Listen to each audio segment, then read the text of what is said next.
जय शंकर जय शिव गोरख। स्वागत है आपका हमारे YouTube चैनल नाथ की कृपा में। तो मैं आपको वीडियो को लाइक शेयर कमेंट कुछ भी करने के लिए नहीं कहूँगा, बस इतना कहूँगा कि आज का जो विषय है उसको बिना स्किप कीजिए देखिएगा, तभी आपको वो विषय अच्छे से समझ आएगा। तो आज का जो विषय है उसका जो टाइटल है वो देखते ही आप सब लोग, तो कुछ लोगों के तो हाथ पांव फूल गए होंगे, या अगर असली ज़िंदगी में आप अगर कहीं से ऐसा शब्द सुन लेते हो तो भी आपके हाथ पांव फूलते हैं। बहुत लोगों के ऐसे हाथ पांव फूल जाते हैं इस विषय से। तो ये जो शब्द है, ये शब्द है टोना और टोटका। तो क्या अंतर है इन दोनों शब्दों में? अक्सर इसका प्रयोग भी बहुत किया जाता है अध्यात्म के क्षेत्र में। तो टोना जो है वो एक काफ़ी बड़ा शब्द है, लेकिन टोटका जो शब्द है उसका अर्थ छोटा है। ठीक है, शब्द वो टोने से बड़ा है, लेकिन टोना जो शब्द है वो छोटा है और उसका अर्थ काफ़ी बड़ा है। तो इसमें ऐसा है कि जो टोटके होते हैं वो हम अपनी आम जिंदगी में प्रयोग करते रहते हैं। टोटका शब्द जो है उसका मेन अर्थ है छोटे छोटे उपाय करना। जो हम अपनी ज़िंदगी में छोटे छोटे उपाय करते रहते हैं, या जो आपकी दादी और माताएं छोटे छोटे उपाय करती रहती हैं, बत्ती लेके उसे भिगो के और वार के जो भी उसे जला देते हैं, और ये सब करना है। नमक के टोटके हो गए, ये सब टोटके होते हैं। या आप कहीं परीक्षा में या किसी अच्छे शुभ काम से जाते हो तो कहते हैं कि दही और मीठा खाकर जाना चाहिए, तो ये भी एक टोटकों में आता है, ये भी एक प्रकार का टोटका ही हुआ। ठीक है, तो जो टोना शब्द है इसको भी टोटके के साथ लगा के बोला जाता है, परंतु इसका अर्थ थोड़ा बड़ा है।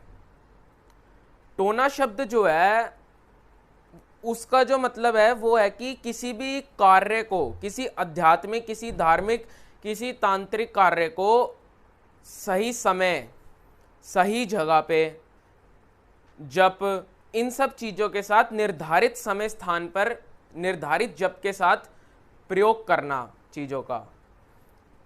किसी संकल्प लेके किसी चीज़ को पूरा करना, ये सब चीज़ें टोनों में आती हैं। टोने जो होते हैं वो अच्छे और बुरे प्रकार के दोनों होते हैं। अच्छे प्रकार के वो होते हैं जो बुरे प्रकार के टोनों की काट करते हैं। जैसे बुरे प्रकार के टोने क्या हो गए आपके? मारण, उच्चाटन, विद्वेषण, वशीकरण, मूठ क्रिया करना, और ये सब फलाना ढमकाना, ये सब बुरे प्रकार के, बहुत लंबी लिस्ट है, ये बहुत सारे होते हैं। और अच्छे प्रकार के जो होते हैं ये इन सब चीज़ों की काट करते हैं।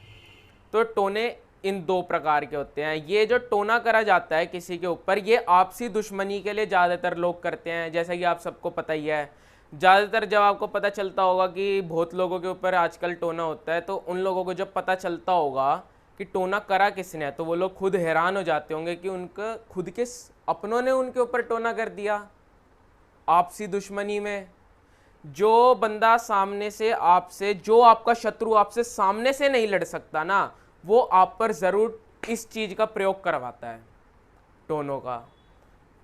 तो इस चीज़ का प्रयोग इस चीज़ में ज़्यादा होता है। ज़्यादातर आपके अपने ही मिलेंगे टोना करने वाले, कई केस में दूसरे भी होते हैं, पर ज़्यादातर अपने ही होते हैं। तो ये शत्रु को परेशान करने के लिए क्रियाएं की जाती हैं, तामसिक तरीके की क्रियाएं होती हैं। इनमें क्या है, जो भी सिद्धि विद्धि होती हैं इन सबको तामसिक भोग देके एग्रेसिव करा जाता है। एग्रेसिव आप समझ गए होंगे कि थोड़ा इनके अंदर गुस्सा भरा जाता है, इनको थोड़ा मजबूर किया जाता है वचनों में ले लेके, और ये सब टोनों के प्रकार हैं। ये इनकी विद्या और जो भी है ये वही जाने करने वाले, ये मैंने आपको बता दिया। बाकी इनका जो मुख्य केंद्र है जहाँ से ये सबसे ज़्यादा फैलाव इनका बढ़ा है वो है पश्चिम बंगाल और गुवाहाटी से, ये सबसे ज़्यादा फैले हैं। गुवाहाटी में अपना कामाख्या देवी मंदिर है, वहाँ पर सबसे ज़्यादा ये विद्याएं सीखी करी जाती हैं। पश्चिम बंगाल में भी करी जाती हैं।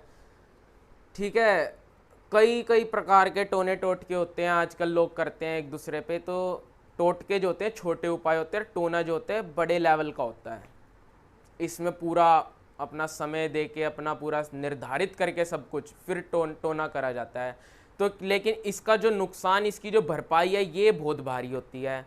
ये हम शत्रु को परेशान करने के लिए तो उसके ऊपर कर देते हैं, शत्रु तो थोड़े दिन परेशान रहेगा, परमात्मा की कृपा पाती वो ठीक हो जाएगा। लेकिन जो करवाता है टोना, उसके साथ क्या होता है, उसको चाहे परमात्मा की कृपा मिली हो कोई फर्क नहीं पड़ेगा, आने वाले समय में उसका नुकसान ज़्यादा होएगा। जो करवाएगा, उसको थोड़ा वेट करना पड़ता है, लेकिन उसका नुकसान डबल होता है। इसलिए टोने टोटकों से दूर रहना चाहिए। इसलिए आप सभी भाइयों से कहूँगा, सुरक्षित रहो और प्रभु का भजन करो, ताकि इन चीज़ों का कोई असर आपके ऊपर ना हो सके, और इन चक्करों में मत पड़ना, आप सबकी ज़िंदगी खराब हो सकती है। जय शिव गोरख।